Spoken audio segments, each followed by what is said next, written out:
Muy buenas tardes. Este es el taller que vamos a dar acerca de los derechos, facultades y obligaciones de los propietarios en el consorcio de propietarios. También vamos a ver qué pasa con respecto a las situaciones más complejas, conflictos más frecuentes que existe en esta época de aislamiento. Voy a arrancar primero agradeciendo al Centro de Graduados que una vez más me brinda este espacio. Ya en muchas oportunidades tuve la suerte de que me brindaran la posibilidad de dictar uno de estos talleres referidos a la propiedad horizontal. Por eso le agradezco a Samantha, a Silvina, a Oscar Sopi y a todos este espacio una vez más, así que inmensamente agradecida por su generosidad. Mi nombre es Marianela de Sajes, yo soy profesora de Derechos Reales, soy docente en esta Facultad de Derecho, UBA, en la cátedra del Dr. Kipper. Ya en otras oportunidades me habrán escuchado, quizás no, pero bueno, hoy nos toca el tema de las obligaciones y las facultades. Para poder empezar desde el principio, tengo que arrancar aclarando que, como ustedes saben, el consorcio de propietarios es una persona jurídica. Hoy ya no entra en discusión, situación que antes sí sucedía con la 13512, después la doctrina y la jurisprudencia lo había determinado ya de manera pacífica en su momento, que era una persona jurídica, pero hoy ya hay dos artículos de nuestro Código Civil y Comercial que así expresamente lo determinan. El 2044 dice que es una persona jurídica distinta de los sujetos que lo integran, y también el artículo 148, inciso H, cuando determina dentro de las personas jurídicas privadas a la persona jurídica consorcio. Como ustedes saben, el consorcio de propietarios cuenta con 3 órganos: asamblea, administrador y consejo de propietarios. Bien, para esto como una mini introducción para poder recordar un poquito el esquema consorcial básico. ¿Cuándo estamos obligados y cuándo, una vez que ya el consorcio esté inscripto el reglamento de propiedad horizontal en el registro de la propiedad inmueble? Bien. Me acordé ahora porque me avisaron que tengo que, así me lo habían dicho en el centro de graduados, que tengo que cerrar los comentarios, ¿sí? A ver, ¿se escucha bien? ¿Me escuchan? Si alguien me puede contestar eso antes de sacar los comentarios. ¿Se escucha?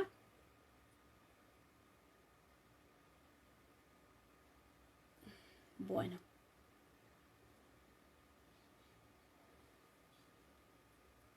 Si se escucha bien, bueno, se escucha bien. Entonces, bárbaro, ahí me ponen como que se ve. Se escucha y se ve bien. Bueno, gracias. Entonces, cierro los comentarios por un ratito y después, unos minutos antes de finalizar, tenemos que finalizar como máximo 7 menos 5, así para poder quedar grabado. No sé si ustedes saben que estos vivos en Instagram quedan grabados en el YouTube de la... primero quedan grabados en el feed del Instagram del centro y después quedan grabados en YouTube. Así que buenísimo. Ya que sé que se escucha, voy a cerrar los comentarios y unos minutos antes, para escuchar sus preguntas o comentarios, los vuelvo a habilitar. Ahí está. Bien. Bueno, entonces continuando. Cuando el titular del terreno originario realiza, porque contrató una empresa constructora, o porque lo hace él, porque es el arquitecto, el edificio, ya sea, también puede ser de un dominio perfecto, un dominio imperfecto, como ustedes saben, del fideicomiso, que es lo que habitualmente se ve, digamos, de manera cotidiana en los últimos años, estos fideicomisos inmobiliarios, ¿no es cierto? Redacta el reglamento. Él o los copropietarios del terreno originario redactan el reglamento bajo la forma de escritura pública, escriben el reglamento en el registro de la propiedad inmueble. A partir de allí nace, dice la doctrina, el estado de propiedad horizontal, y a partir de allí se pueden empezar a enajenar, a constituir, digamos, a transmitir los derechos reales de propiedad horizontal a los distintos adquirentes de las unidades funcionales a través de la confección de las escrituras públicas de las unidades funcionales. Una vez que tenemos dos titulares distintos de dos unidades diferentes, ahí podemos decir, como dice la doctrina, que se empieza a aplicar el régimen de la propiedad horizontal. Cuando el propietario que adquiere o la propietaria que adquiere la unidad funcional firma este título, que se llama título suficiente para adquirir su unidad funcional, a partir de allí se obliga a lo que determina este reglamento que realizó el titular o los titulares originarios del terreno cuando todavía era el dominio. Bueno, y esto es lo que nos importa para poder entender obligaciones de los propietarios y facultades de los propietarios. A partir de allí está obligado. Esto lo determina de manera concreta y expresa nuestro artículo 2038 de nuestro Código Civil y Comercial. También es obligatorio para quienes no sean propietarios. El reglamento de propiedad horizontal es un contrato de adhesión, sostiene la doctrina, que obliga tanto a los titulares de las distintas unidades funcionales como así también a los ocupantes. ¿Por quién entendemos ocupantes? Los locatarios, como también lo dice la misma ley de locación, inquilino, como habitualmente se utiliza la terminología, el comodatario, o sea, quien le han prestado la unidad funcional. Supongamos el cónyuge que vive con él o la propietaria de la unidad funcional, el hijo del propietario o la propietaria de la unidad funcional, todos aquellos que habitan en la unidad funcional y que no tienen la calidad de ser titular del derecho de propiedad horizontal, se los va a considerar en nuestro régimen como ocupantes. Que sean ocupantes no significa que no tengan que cumplir ciertas obligaciones que les va a imponer el reglamento. Va a haber algunas obligaciones que no van a tener que cumplir los ocupantes, pero otras sí. Entonces nosotros vamos a empezar un poquito por las facultades que tienen los propietarios. Para eso tenemos que estudiar el artículo 2045 de nuestro Código Civil y Comercial. Todos los propietarios tienen facultades de uso sobre las partes comunes y también facultades sobre la unidad funcional, ¿sí? Recordarán, no quiero hacer todo un curso de propiedad horizontal en general, pero la unidad funcional es la que está comprendida por, según el 2039, por esta parte indivisa, ¿sí? Sobre las partes comunes, ¿sí? Es donde se determinan este piso, departamento, dice este 2039, u otros espacios de aprovechamiento, ¿sí? Pero no nos olvidemos que la propiedad horizontal comprende la parte indivisa. O sea, no tenemos que pensar a la unidad funcional solamente como una parte privativa, sino que también comprende la parte indivisa del terreno y las cosas de uso común. Esto les estoy diciendo exacto lo que dice nuestro artículo 2039 de nuestro código. Bien, entonces, para retomar la idea de las facultades, ¿no? Ahora en principio vamos a empezar por las facultades, después vamos a las obligaciones. Las facultades que tienen los propietarios, bueno, a usar y gozar de las partes comunes, y acá empezamos con un primer límite, conforme a su destino. Al destino que puede ser el destino natural de la cosa o el destino que expresamente así se le ha regulado por reglamento, ¿sí? Hay cosas que tienen un destino natural que son propias del objeto y hay otros destinos que podrían ser porque así se lo ha determinado, ¿sí? Las partes comunes, por ejemplo, podemos decir que el destino normal de la puerta de entrada es para ingresar y egresar del edificio o del inmueble. Claro, pero después puede ser que haya algunos ciertos sectores comunes que tienen un destino, además de su destino que hace a su naturaleza, un destino propio pautado por reglamento o por asamblea, ¿sí? Este podría ser un ejemplo típico que van a encontrar en los textos, que es, por ejemplo, cuando a la pared medianera se le ha dado un destino, además de que hace de cáscara del inmueble y para estar en el exterior y para hacer de estructura y sostén del edificio, además de ello, se le determina un destino, por ejemplo, publicitario. Vieron que hay muchas avenidas que tienen sus paredes medianeras, o también en la terraza que se ponen carteles. Bueno, ahí tenemos un destino que le podríamos denominar convencional, que ese va a ser el que pautaron, ya sea por reglamento, como les decía, que lo determinó así el redactor del reglamento, o también puede ser porque así se pautó en asamblea. Entonces yo tengo que respetar ese destino que expresamente se encuentra pautado y además del destino propio de la naturaleza de la cosa. Lo mismo podemos hablar con, por ejemplo, cuando tenemos un sector común que es cocheras, podría ser, o espacio guardacoche, por lo general se lo suele nominar en los reglamentos. Bien, eso con respecto a el uso. Tienen que respetar el uso, ¿sí? Primera obligación, que está pautado por reglamento o que es propio de la naturaleza del objeto o de la cosa. Después tenemos las facultades que atañen ya a su vinculación más con la unidad funcional desde el punto de vista del derecho, con la unidad funcional desde el punto de vista del derecho real que tiene este propietario, ¿no? Por ahora estamos con las facultades del propietario. El 2045 dice que cada propietario, sin necesidad del consentimiento de los demás, puede enajenar la unidad funcional. Esto, ¿se acuerdan cuando veíamos las facultades del domino, del titular dominial? El titular dominial puede enajenar la cosa sin necesidad de que nadie le dé permiso, sin que nadie se lo autorice, ¿sí? Esto es una facultad propia del carácter absoluto que tiene el dominio. Bueno, aquí lo vemos también en la situación del derecho real de propiedad horizontal. Podríamos decir que es en ese sentido, que tiene esta facultad de poder enajenar.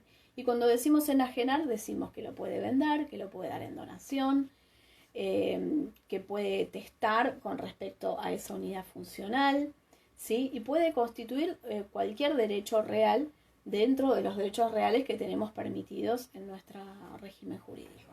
Por ejemplo, podría constituir una hipoteca, podría darlo en usufructo, podría darlo en derecho real de habitación, ¿sí? Todos los derechos reales permitidos sobre inmuebles que tenemos en nuestro régimen jurídico.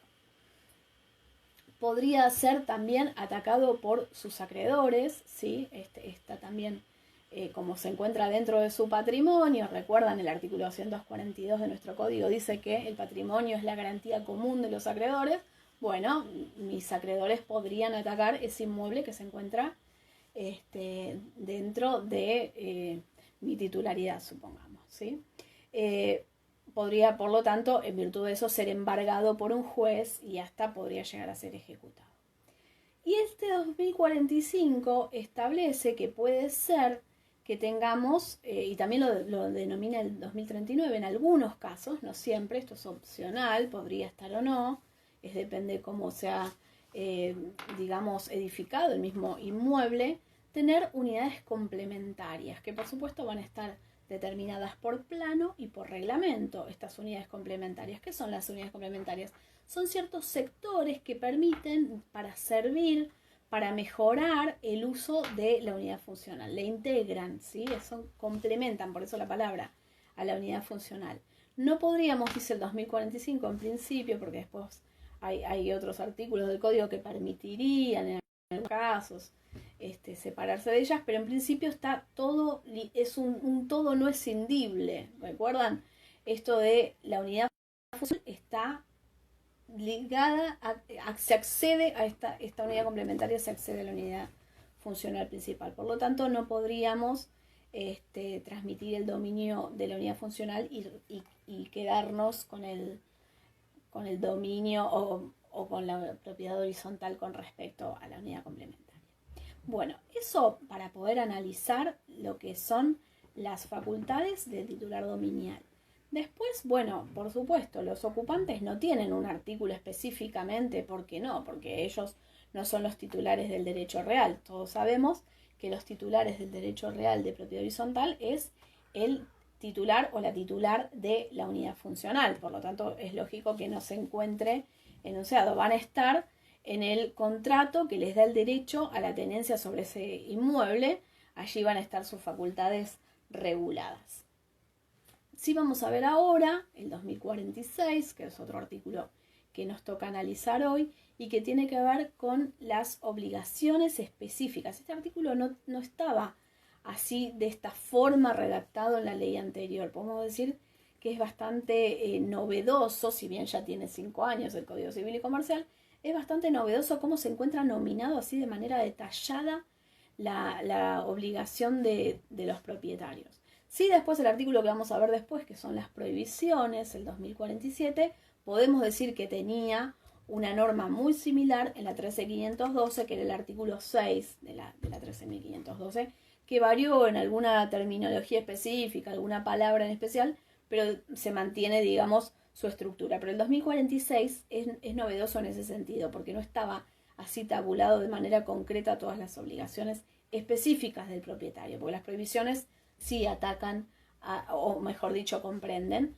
al propietario y los ocupantes. Bien, vamos a ver las obligaciones, ¿sí?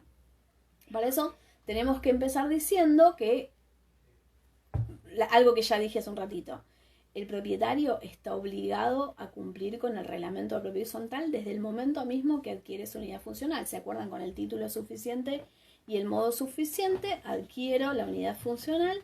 Bueno, al suscribir ese título suficiente se está adhiriendo, dice el 2038 de nuestro código, al reglamento de propiedad horizontal. Aún podríamos decirlo en casos que en la verdad, en la vida real, no lo haya ni leído, pero no importa. De todas maneras, se considera que integra su título el reglamento de propiedad horizontal. Entonces tiene que cumplir con el reglamento. Y también el reglamento de propiedad horizontal. Y también tiene que cumplir con el reglamento interno, dice. Sí lo hay. ¿Qué quiere decir si lo hay? Que podríamos, en algunos casos, no tener reglamento interno. ¿Qué es el reglamento interno? El reglamento interno es, en definitiva, podríamos decir, una decisión de la asamblea con respecto a cuestiones que hacen a lo cotidiano de los copropietarios. ¿Qué quiero decir con esto? A cuestiones que tienen que ver con horarios, por ejemplo, con el uso, que esto tiene también mucho que ver con lo que voy a hablar después, casi al final de esta exposición, del tema del aislamiento y el uso de los sectores comunes, ¿no? Por ejemplo, cuando tenemos esos edificios, o esos también, porque esto también, todo lo que voy a hablar, también atañe a los conjuntos inmobiliarios, claro está, porque como ustedes saben, los conjuntos inmobiliarios, es decir, los countries, los clubes de campo, los barrios cerrados, también son una propiedad horizontal especial. Eso lo determina de manera específica nuestro 2075 de nuestro Código Civil y Comercial.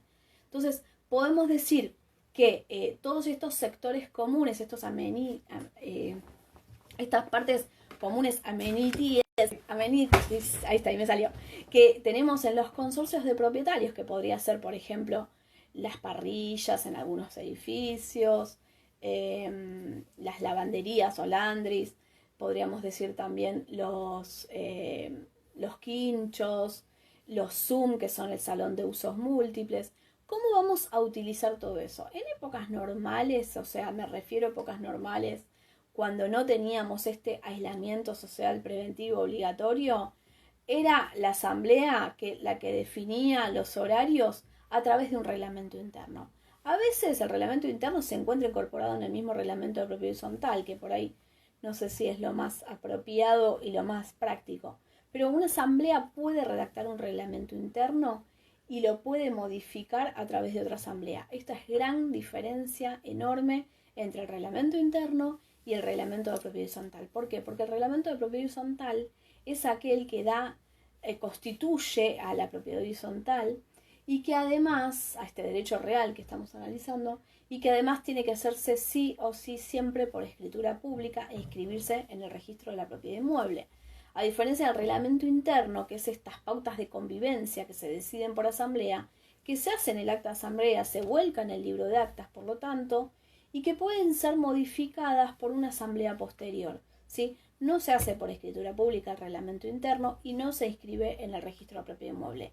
Por supuesto, obviamente, no podría nunca contradecir al reglamento de propiedad horizontal, no podría prohibir lo que permite el reglamento de propiedad horizontal, ni tampoco permitir lo que prohíbe el reglamento de propiedad horizontal. No se puede inmiscuir en cuestiones que tienen que ver con la patrimonialidad de los distintos titulares de las unidades funcionales, ni con la patrimonialidad de los bienes del consorcio. Claro está que el reglamento interno solamente puede referir a cuestiones de convivencia, cuestiones que tienen que ver con el horario de mudanzas, por ejemplo. Eso es un típico punto valedero que podemos incluir en un reglamento interno. Entonces, si yo soy propietaria, tengo que, obviamente, cumplir y respetar el reglamento de propiedad horizontal y también el reglamento interno si lo hay, porque así lo impone este 2046 que estamos estudiando en el inciso A. Después también, y acá esto lleva a ciertas cuestiones que parece obvio y que ya estaba, pero esto no estaba así tal cual en la ley anterior. El inciso B establece desde 2046 que debe el propietario, está obligado a conservar en buen estado su unidad funcional. ¿Qué queremos decir con esto? Que al decir que antes no estaba, antes decía que el propietario, la ley 13512, cuando digo antes me refiero a la ley anterior, ¿no es cierto?, que los propietarios estaban obligados a contribuir al mantenimiento a los gastos que signifiquen su unidad funcional o que ocasionen su unidad funcional. Ahora va más allá el código, establece la obligatoriedad de conservar en buen estado. Por lo tanto, yo tengo que evitar que de mi unidad funcional se genere un riesgo que pueda proporcionar un peligro para el consorcio, y esto lo relaciono con una situación que vemos a menudo en los consorcios de propietarios. Por ejemplo, interpreto yo que podría aplicarse para aquellos propietarios que no permiten, por ejemplo, lo que es el ingreso a la unidad funcional para ciertas reparaciones, que ahora también vamos a ver que hay un inciso específico referido a esto, pero también está relacionado con ello. Y también cuando, por ejemplo, no permiten el ingreso para lo que es la desinfección de la unidad funcional, cuando el consorcio de propietarios contrata a una empresa de estas que se dedica a este servicio y el propietario expresamente de esta manera cumplir con esta obligación de evitar que se propaguen, los insectos que se pretendan evitar propagar, ¿no es cierto?, con esta desinfección en especial. Bueno, entonces esto sería un buen instrumento, interpreto yo, que podría utilizar el administrador en representación del consorcio. Como ustedes saben, el administrador es el representante legal del consorcio, para poder agarrarse de este inciso B y decir, bueno, usted tiene que permitir el ingreso, ¿sí? Además de que ahora vamos a ver que hay otro artículo que también lo dice. En el inciso C nos metemos en un tema que da como para 2 talleres más, no uno, que es el tema pagar expensas. Miren qué tema complicado y que lleva a conflictos entre vecinos. Expensas ordinarias y expensas extraordinarias. Ahora nuestro código, todo es expensas comunes, ¿no es cierto? Las expensas comunes, ¿por qué? Porque son aquellos gastos que hacen al mantenimiento de los servicios, partes y cosas comunes. Entonces todo se le llama expensas comunes, que a su vez las subdividimos en expensas ordinarias o extraordinarias. Es importante recalcar esto porque hay quienes que confunden la expensa común con la ordinaria. No, expensa común es todo. Se subdivide en ordinaria y en extraordinaria, ¿sí? Bueno, entonces yo como propietaria debería abonar ambas, independientemente, y acá me meto en un lío que vemos frecuentemente en los consorcios de propietarios, independientemente de si en el hipotético caso que yo haya alquilado mi unidad funcional y que haya pautado con este locatario, con este inquilino, que él debía pagar las expensas ordinarias. Eso es independientemente. El consorcio de propietarios va a tener, si el inquilino no las abona, va a tener un crédito contra mí, porque yo soy la obligada al pago, porque yo como propietaria debo abonar las expensas tanto ordinarias como extraordinarias.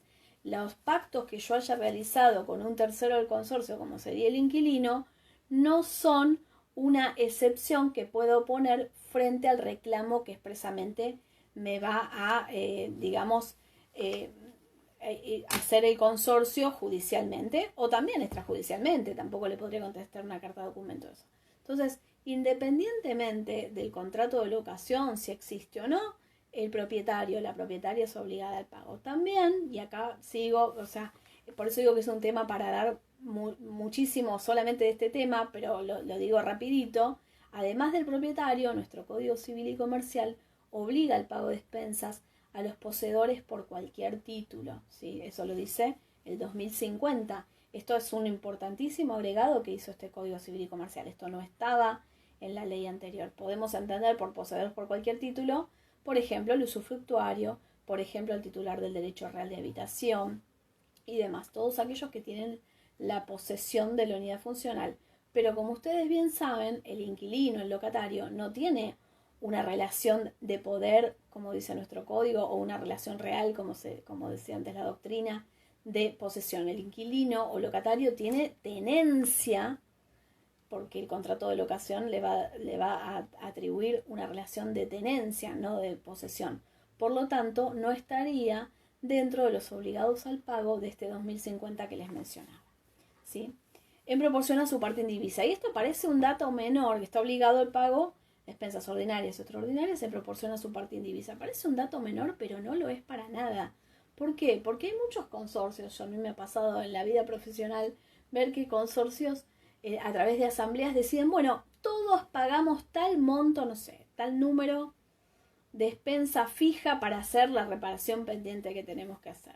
Claro, beneficiándose de esta manera aquellas unidades funcionales que tienen un porcentaje elevado y perjudicando de manera arbitraria a quienes tengan un porcentaje menor. Bueno, eso no lo podríamos así establecer en una asamblea. Siempre la expensa debería ser determinada en proporción a la parte indivisa, a este porcentaje que tiene asignada cada unidad funcional en el reglamento de propiedad horizontal y también, por supuesto, en el plano de MH, plano de mensura horizontal, que es el que confeccionó el agrimensor. También tiene que pagar el propietario, contribuir al fondo de reserva, y si lo hay, ¿sí? ¿Qué quiere decir otra vez si lo hay? Si existe, podría no existir el fondo de reserva. A veces el fondo de reserva, que es un modo de ahorro que tienen los consorcistas para un fin específico o por si sucede alguna eventualidad, este fondo de reserva puede ser que sea el mismo reglamento que lo imponga o que sea una asamblea que lo haya así determinado. Pero si la asamblea lo determinó o si el reglamento lo determinó, los propietarios deberían contribuir. Permitir, y acá tiene que ver con lo que les decía de conservar la unidad funcional, para mí estos dos incisos están muy relacionados, el inciso E con el B. Dice el inciso E, el propietario está obligado a permitir el acceso a su unidad funcional para realizar reparaciones de cosas y partes comunes. Acá hacemos un primer parate. Sigue el inciso, pero quiero frenar acá porque esta es una situación y después regula otra. Entonces, yo estoy obligada como propietaria a permitir que venga el plomero, supongamos, el gasista, que envía el administrador para realizar la reparación o sustitución, lo que haya que hacer con respecto a la cañería, en este ejemplo que les estoy dando en particular. Estoy obligada, no puedo negarme diciendo que no puedo, que no tengo tiempo. Ahora en épocas de aislamiento preventivo obligatorio, esto, como se imaginarán, acá así de paso lo relaciono con el tema que también nos toca hoy, que son los conflictos frecuentes. Esto es uno de los conflictos absolutamente que han sucedido desde el 16 de marzo hasta hoy, ¿sí? ¿Qué pasa con el tema de las obras, ¿no? Existen ciertas obras que así las denominó en la Dirección General de Defensa del Consumidor, que es el que digamos regula la gestión del registro de administradores. Hay ciertas obras que son improrrogables, que esas obras sí se podrían hacer, y hay ciertas obras que no podríamos en este momento ponernos a redecorar todo y hacer todo lindo y generar toda una nueva infraestructura en el edificio por una cuestión plena, pura y exclusivamente de estética. Ahora, si hay una cañería que se ha averiado y que tenemos una catarata en el medio del living de nuestra unidad funcional y que hace inhabitable la unidad funcional, ahí podríamos interpretar que esa sustitución de esa cañería o reparación que haya que hacerle, sí la podríamos colocar dentro de estas obligaciones improrrogables. Por lo tanto, en ese caso, el propietario estaría obligado. Ahora nos metemos en el problema de cuando hay personas que son de las que están dentro del decreto, ¿se acuerdan? Del 207, estas personas de riesgo, que son las que tienen cardiopatías, las mujeres embarazadas, las personas que tienen, por ejemplo, un problema de inmunodeficiencia o un problema pulmonar, o los que son mayores de 60 años. Bueno, ahí tenemos, digamos, intereses contrapuestos. Están quienes sostienen que tienen que dejar entrar igual y hay quienes no. A mí me parece que en pos de la salud y la sanidad hay que ver si no se puede hacer bajo ningún concepto alguna reparación que no sea imprescindible. Podríamos esperar un poco, ¿sí? Pero bueno, la verdad ese es un tema conflictivo. Si no estaríamos dentro de las personas de riesgos y la obra es improrrogable, yo interpreto que sí tendríamos que permitir el ingreso. Estamos hablando dentro de las obras improrrogables, claro está, ¿no? Porque hace que pierda la naturaleza misma de la unidad funcional de abajo, por ejemplo, porque se rompió la cañería en el piso de arriba y está filtrando agua. Para dar un ejemplo que he escuchado, digamos, de manera bastante repetida en estos meses. En esos casos yo entiendo que el propietario debería permitir el ingreso. Obviamente es el administrador, el sujeto facultado, potestado legalmente para intimar a este ingreso, claramente. Se tendrá que hacer la intimación de manera fehaciente. Como ustedes saben, y acá ya me meto un poquito en procesal, existe un interdicto, que es el interdicto de oposición a las reparaciones urgentes.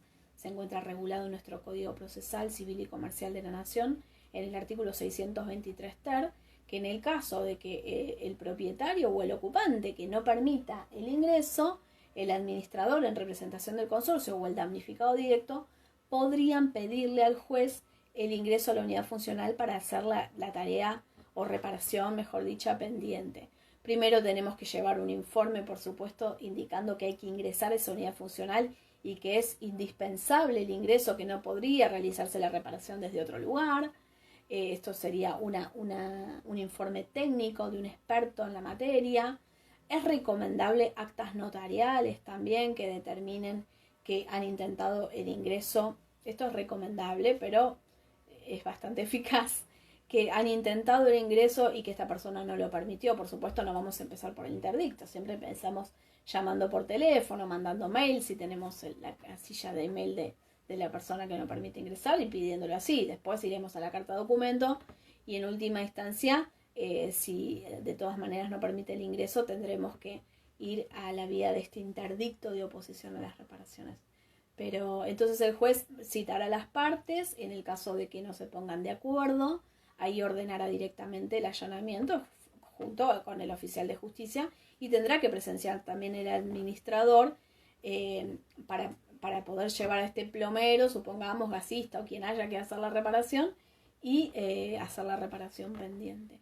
Esto es un interdicto que es un arma eficaz que nos da nuestro Código Procesal Civil y Comercial ante estos propietarios u ocupantes que no permiten el ingreso, ¿sí? Es una herramienta muy utilizada, o por lo menos bastante utilizada, en el ámbito de los consorcios. Bien, ¿por qué les decía que este inciso E lo tengo que dividir en dos partes? Porque permitir el acceso a la unidad funcional para reparaciones del consorcio es una primera parte. Y después continúa el inciso, dice, como así también, o sea, está obligado el propietario, permitir el ingreso para verificar el funcionamiento de cocinas, calefones, estufas y otras cosas riesgosas, o para controlar los trabajos de su instalación. No nos pone un plazo este inciso, no dice si el consorcio tiene que hacerlo. Podríamos interpretarlo que es así, porque si el propietario está obligado a permitir el ingreso para que controlen en qué estado se encuentra el calefón, la cocina y demás, es porque hay un otro que tendría que verificarlo.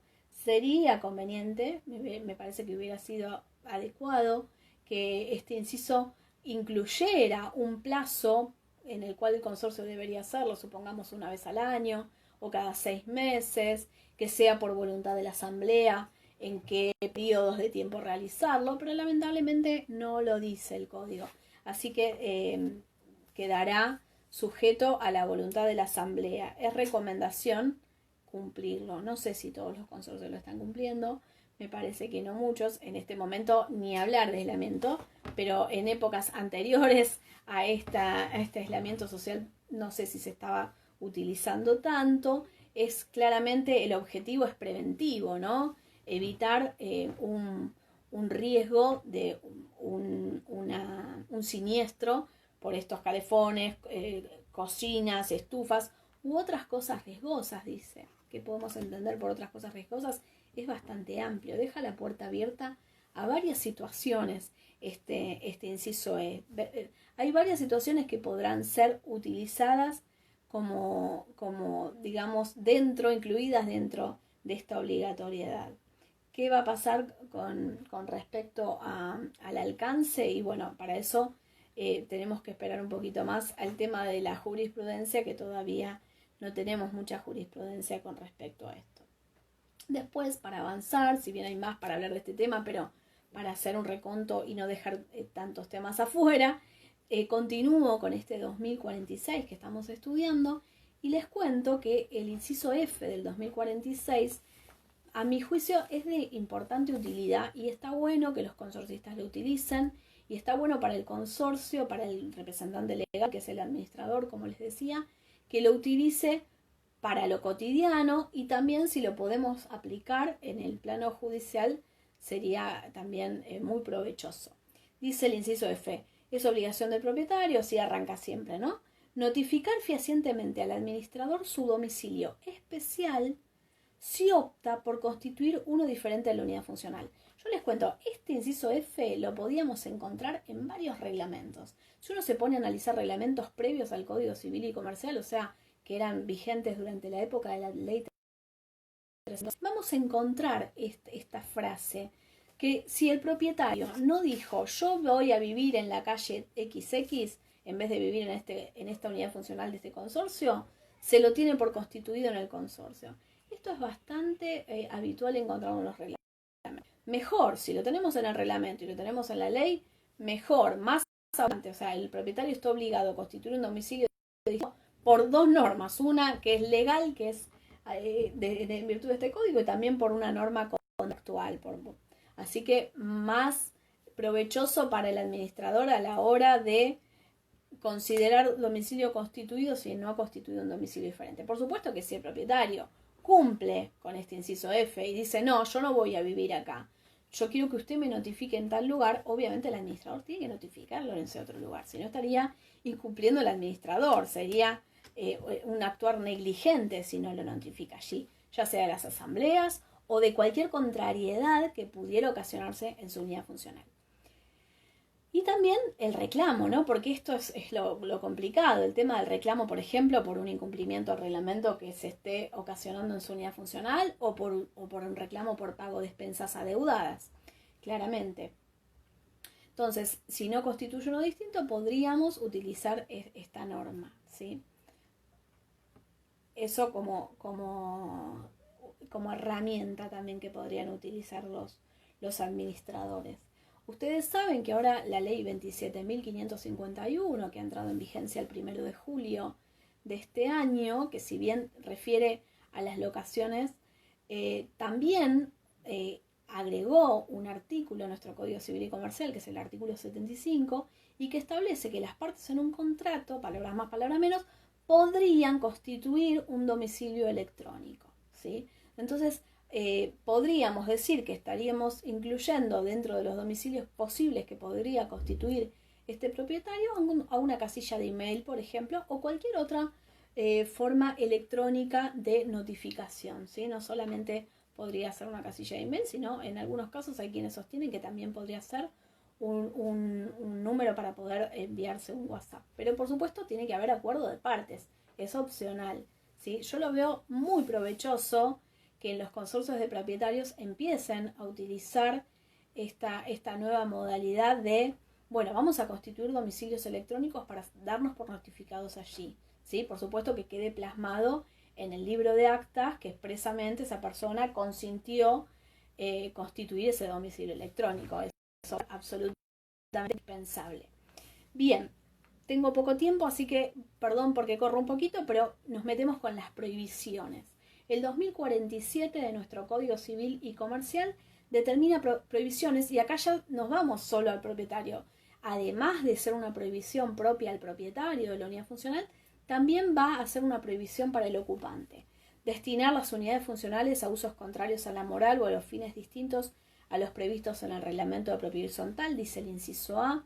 Acá, bueno, da para un montón este tema, ¿no? Por ejemplo, cuando la unidad funcional tiene por reglamento el destino excluyente vivienda y esta señora, este señor se pone el consultorio odontológico, no sé, para dar un ejemplo. Ahí podríamos decir que hay un claro incumplimiento al reglamento, ahí podría el administrador o el damnificado hacer uso de otra herramienta que nos da nuestro código, una herramienta que también a mi juicio es muy eficaz, que es el artículo 2069. El 2069 determina el régimen de infracciones, estoy hablando de la propiedad horizontal clásica o general, ¿sí? No estoy hablando en este caso de los conjuntos inmobiliarios en especial, que serían los country y los clubes de campos. Hagamos de cuenta que estamos en un edificio con este incumplimiento de que pone el consultorio odontológico y resulta que el reglamento prohibía cualquier otro destino que no sea el de vivienda. ¿Qué tiene que hacer el administrador en representación del consorcio? Bueno, va a tener que, primero lo intimará a que cumpla con el reglamento, obviamente eso no hace falta ni aclararlo, ¿no? Tendrá que tratar de usar los medios posibles para evitar el incumplimiento y volver al estado anterior. Pero supongamos que no lo logramos, que este hombre o esta señora sigue en su postura incumplidora. Bueno, dice el 2069, en caso de violación por un propietario u ocupante de las prohibiciones establecidas en este código, estas que estamos estudiando, 2047, o en el reglamento, y sin perjuicio de las demás acciones que correspondan, entre paréntesis les digo, podría ser un daño sin perjuicio, es así sin perjuicio, el consorcio o cualquier propietario afectado tiene acción para hacer cesar la infracción. O sea, podría entablar una acción para que termine con ese incumplimiento este ocupante o propietario de la unidad funcional. La que debe sustanciarse por la vía procesal más breve. O sea, nos está diciendo aquí, interpreto yo, y es claro, que no puedo como consorcio imponerle la multa. Es el juez el que tiene el poder jurisdiccional de imponer la multa a través de la vía procesal más breve. Será el juicio sumarísimo, si estamos aquí en Nación, por ejemplo, en Capital, que dispone el ordenamiento local. Si el infractor es un ocupante, dice este 2069 en el último párrafo, no propietario, puede ser desalojado en caso de reiteración de las infracciones. Antes, en la ley anterior, era muy parecido, el artículo 15 de la 13512 era similar, pero cambió en algunas cuestiones. Por ejemplo, cambió que antes hablaba de reincidencia, que es una terminología más de penal. Acá habla de reiteración de las infracciones. O sea, podría ser que si incumple con otra distinta norma del reglamento, también se le podría considerar que está reiterando el incumplimiento. Entonces, si es ocupante, podríamos decir, y hay reiteración o se incumplió más de una vez con las normas del código del reglamento, el juez podría, si está aprobado, por supuesto, eso no hace falta ni aclararlo, ¿no? Tenemos que probarlo. Cualquier acción judicial que uno haga tiene que probarle al juez de lo que está alegando claramente. Bueno, en ese caso podría el juez ordenar el desalojo, si es un ocupante. Si es un propietario, no, por una cuestión de que nadie puede ser despojado de su patrimonio sin su consentimiento, salvo, ¿se acuerdan? En el caso de, una ejecución hipotecaria, expropiación por ley previa indemnización, o por el caso de alguna deuda especial, por ejemplo, por una deuda por cobro de expensa también. Pero salvo esos casos específicos, no podría a un propietario el juez ordenar el desalojo porque incumplió con las normas del reglamento del código. Pero sí se lo habilita este 2069, que también lo habilitaba el artículo 15 que les mencionaba de la 13512, al ocupante, que sería el inquilino, el comodatario, como veíamos hace un rato. Vuelvo al 2047, que también se aplica al 2069, claramente, ¿no? O sea, es la herramienta para poder hacer cumplir con estas prohibiciones. El 2069 es como la herramienta procesal para cumplir como consorcio, hacer cumplir estas prohibiciones. Perturbar la tranquilidad de los demás de cualquier manera que exceda la normal tolerancia. Y acá, de alguna manera, lo tenemos que vincular con el artículo 1973, ¿se acuerdan? Que estaba referida a los límites al dominio, que no podemos exceder esa normal tolerancia, que en definitiva la normal tolerancia la va a determinar el juez, tomando como bases objetivas ciertas circunstancias, que se use el uso regular de la propiedad, por ejemplo, que la prioridad en el uso, el perjuicio a los terceros. Bueno, hay varias cuestiones que tiene que considerar el juez para ver si se ha excedido o no de la normal tolerancia. No cualquier inconducta podría ser castigada y considerada como excederse de la normal tolerancia. Es el juez el que tiene la última palabra para decir si se ha excedido o no. También, obviamente, todo esto es a través de una acción por la vía procesal más breve, como dice el 2069, y lo tengo que convencer al juez. Tengo que tener pruebas, ¿sí? Y pruebas contundentes. Ojo, no podemos tener como única prueba el testimonio de los otros propietarios. Porque claro que el testimonio de los otros propietarios van a ser mirados, entre comillas, porque, como ustedes saben, le van a preguntar al propietario antes de dar testimonio si tiene un interés que se pierda o se gane este juicio. Entonces, guarda con eso. Los testigos se recomienda que no sean integrantes del consorcio, sino que sean ajenos, no sé, el kiosquero del kiosco de la esquina, por ejemplo, no sé, podría ser un testigo. Se utiliza mucho lo que son las actas notariales, ¿sí? Esto tiene mucho que ver con el tema de los ruidos molestos, ¿no? Cuando hay, y acá vuelvo al tema de los conflictos frecuentes en propiedad horizontal, en la época de aislamiento social predatorio, esto es de uso corriente en estas épocas. ¿Por qué? Porque sucede que estamos más en nuestras unidades funcionales que antes. Capaz que una persona antes se iba a las 7 de la mañana y volvía a las 8 de la noche, y ahora no, porque está trabajando desde su casa, desde su computadora. No digo que en todos los casos, pero en muchos casos. ¿Y eso qué significa? Que se triplicaron los ruidos molestos. Y también significa que tenemos que ser más tolerantes, de alguna manera. Así que guarda con eso, porque no nos olvidemos que estamos todos conviviendo en un mismo inmueble edificado y que somos todos, digamos, convivientes y que nos dividen paredes muy finitas en algunos casos, en otros no tanto, depende de la calidad de la construcción del inmueble, pero entonces que tenemos que tener cierta tolerancia, que no puede ser que ante el menor ruido, digamos, no lo toleremos. En definitiva, como les decía, la normal tolerancia la va a determinar el juez. Como ustedes saben, ahora con respecto a las partes comunes, pues me queda poco tiempo, después el inciso C y D habla de las cosas peligrosas. No podemos ejercer actividades que comprometan la seguridad del inmueble, ni depositar cosas peligrosas. Claro, obviamente, no me puedo poner a fabricar, no sé, pirotecnia en el quinto C. Estaría prohibido, claramente, porque pongo en riesgo la seguridad del inmueble. Una de las cuestiones que se está hablando mucho tiene que ver con ese protocolo que ha salido hace pocos días en la Dirección General de Defensa de Protección al Consumidor con respecto a las recomendaciones para utilizar los espacios comunes, ¿sí? Este protocolo determina, tabula de alguna manera cómo podemos utilizar las parrillas, si tuviéramos parrillas en el edificio, el quincho, si tuviera, o cómo usar el andri o lavandería que les mencionaba hace un ratito, las terrazas, y pone, por supuesto, es muy extenso, yo les menciono así algunos tips. Hay que ir con tapabocas, tenemos que ir con nuestros cohabitadores, no podríamos invitar a los primos que viven en otro lado que vengan a utilizar la terraza este sábado con nosotros, no, podemos utilizarlo solamente quienes habitamos en el inmueble, y a través de un formato por turnos determina este protocolo. Estos turnos que se tendrán que fijar a través del consorcio mismo, ¿no? En algunos determinan un horario máximo de no más de una hora, por ejemplo, para el uso de la cancha de tenis. La parrilla, por ejemplo, el sector parrilla en sí tiene que irse de a uno. En lo que es el quincho, solamente, como les decía, quienes cohabitan en una misma unidad.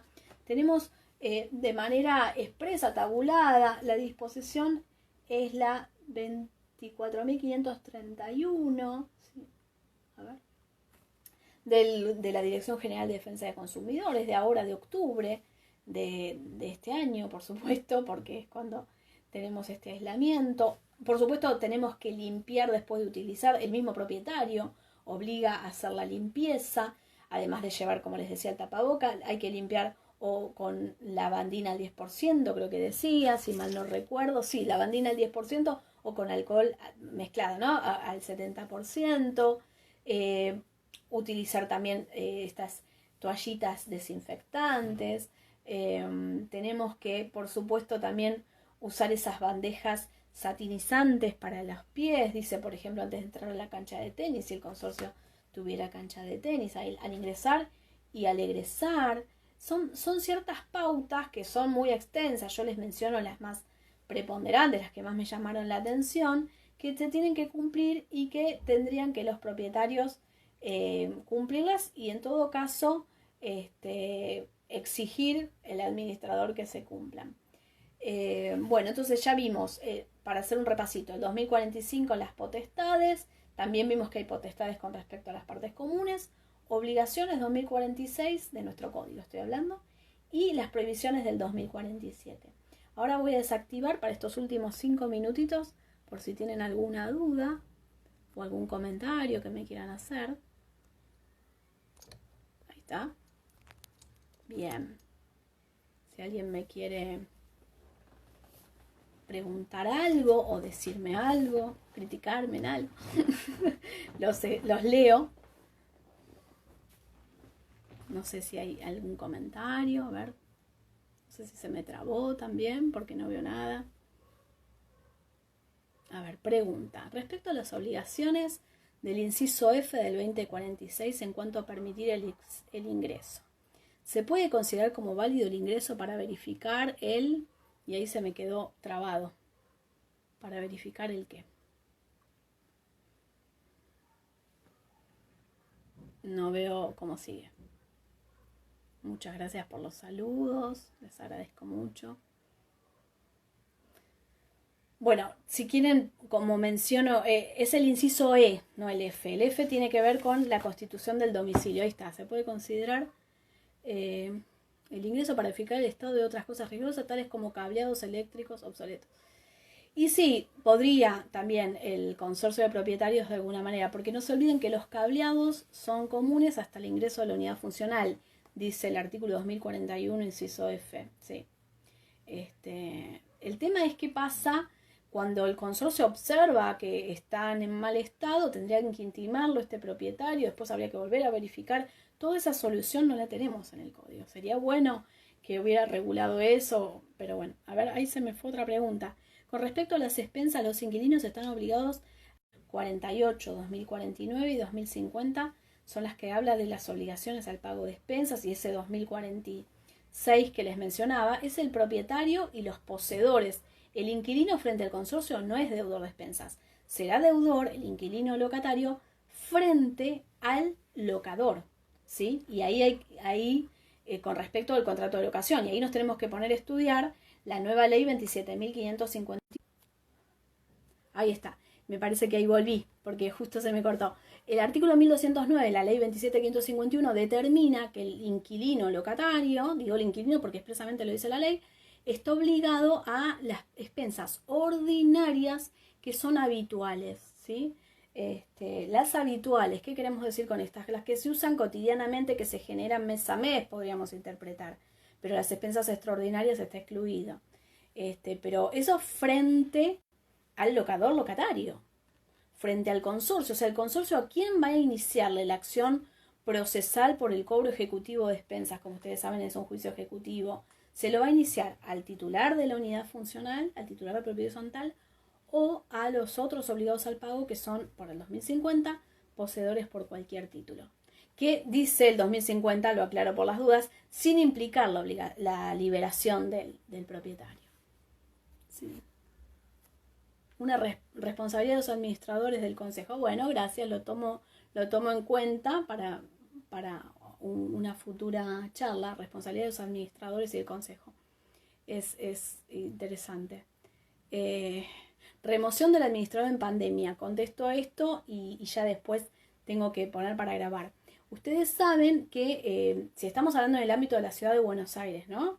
El Registro Público de Administradores, la Dirección General de Defensa del Consumidor, en realidad, determinó a través de varias resoluciones, aquí tengo los números, pero ahora no los voy a encontrar, creo que era 25 o 97, era la primera, determinó la prórroga automática del mandato del administrador, pero ojo, salvo que los consorcistas expresamente no se lo quieran renovar y quieran hacer una asamblea virtual para poder tratar el tema de su renovación o no a su mandato. Así que si no quieren renovarle el mandato, yo recomiendo que, sobre todo si estamos en el ámbito de la ciudad, que se aplicaría, digamos, en principio la renovación tácita, salvo que los propietarios no quieran renovarle y tendrían que hacer una asamblea virtual a través de algunas de estas plataformas que se usan habitualmente.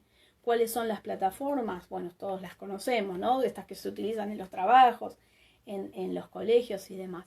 Tendrán que notificarse como se notifican siempre, tendrá que estar la cámara abierta. Antes tuvieron que cumplir con esta obligatoriedad de determinar su titularidad dominial al cumplir con llenar el libro de registro de firmas y de propietarios. ¿Sí? Hay muchísimo para hablar de asambleas virtuales también, pero se los digo así en 2 minutos. A ver, esperen un segundo.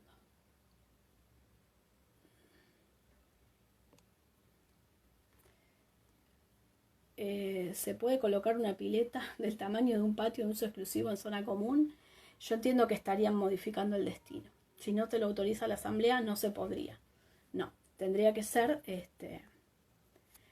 La elección del encargado se debe hacer por una asamblea general. Bueno, no sé a qué refiere con asamblea general. Si estamos hablando de subconsorcio, supongo que eso sí. Los encargados, los ayudantes, los suplentes, todos se tienen que decidir por asamblea. Expresamente lo impone como una de las atribuciones de la asamblea. El artículo 2058, fíjense, regula las atribuciones de la asamblea y dice que es designar al personal del edificio. Sería el encargado, el ayudante, quien fuera. El interdicto, me preguntan, que es el de oposición a las reparaciones urgentes. En el Código Procesal Civil y Comercial de la Nación está en el artículo 623 ter. Bueno, respecto a despensas, ¿se puede obligar al pago de ellas al inquilino? Eso ya lo contesté, ¿no? O sea, el consorcio no puede, es el propietario el que podrá reclamar en virtud del contrato de locación. Pero el consorcio de propietarios no podría demandar al inquilino porque el inquilino le podría contestar falta de legitimación pasiva y se lo gana, porque él no puede demandar al inquilino, tiene que demandar a quienes son deudores procesalmente, que sería el propietario, como les decía, y los poseedores por cualquier título.